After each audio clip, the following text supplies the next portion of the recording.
morning, YouTube and everybody. We're back for another fun-filled week. Maybe a short week. I guess we got rain coming in Tuesday night and all day Wednesday. Anyway, I thought I'd throw the camera in here real quick. We're going to dig 2 water lines and 2 sewer lines. When I say 2 sewer lines, we're waiting on the guy from the city to come by to show us where the risers are supposed to be at. He was out of the office Friday and apparently has not made it back into the office. It's like 9 o'clock Monday morning, so that's going to be really helpful. Because it won't take long to dig these little water lines. They'll be ready for the sewer and we won't know where to dig. I think there's only one riser. I think there used to be one house on this double lot before. So hopefully by the time we get these water lines dug, he'll have called back or showed up. So we'll get tracked over here and start digging.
Here we are, got the sewer lines in.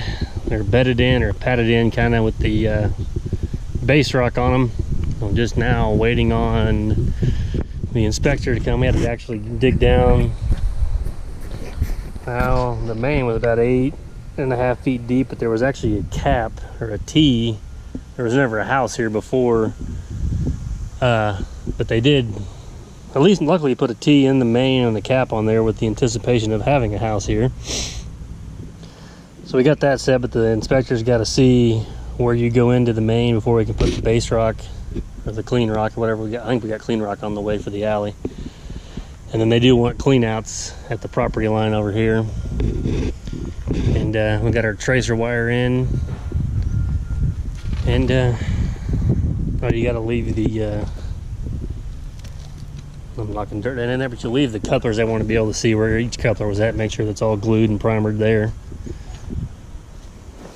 And this is actually Webb City, Missouri, so you don't have to have the big 6-inch check valve deal over here, which they may change that later on. So you just have a clean out here, and then your tracer wire all the way down. But yeah, hopefully they'll be here shortly. When the rain is rolling in quickly. There's this one over here, and we can get these backfilled and somewhat cleaned up for today, so they don't fill up full of water. But yeah, after I had it looking the way it was, it's hard to imagine it was all nice and cleaned up until now. But we'll get it back.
Well, this is definitely not great, but they're backfilled for today, and it's extremely roughed in. Just try to get it walked in as best I could and kind of push around with the excavator, but I've still got to go through some of this junk. And I mean, for the most part now, if it rains, it'll be, nothing's gonna lift or float or anything like that. And I got it somewhat cleaned up. Try to get my base rock kind of piled up. The concrete guys can still use that. These boulders and probably half this pile's gonna get hauled out of here because you can't build a yard with that crap. And then I got the alley kind of back. Just got to watch out for that. And it's probably gonna settle some, so we'll add a little more base to that. But I got it kind of cleaned up. But yeah, I'm supposed to have rain coming in. I'm gonna try to race over and finish up one more yard. I got just maybe an hour left, a little bit of hand raking and grading out on that, so that way I can have that done. Maybe try to get back over here towards the end of the week if it's not too wet and get all this stuff cleaned up and graded. And I got a lot of backfilling to do along the houses and down the side, so I'll sift through that crap and use what I can. And like I said, the big rock, I'm just gonna get out of here because it just fights you, and nobody wants to have these giant boulders in their yard. So we'll call it a day for now.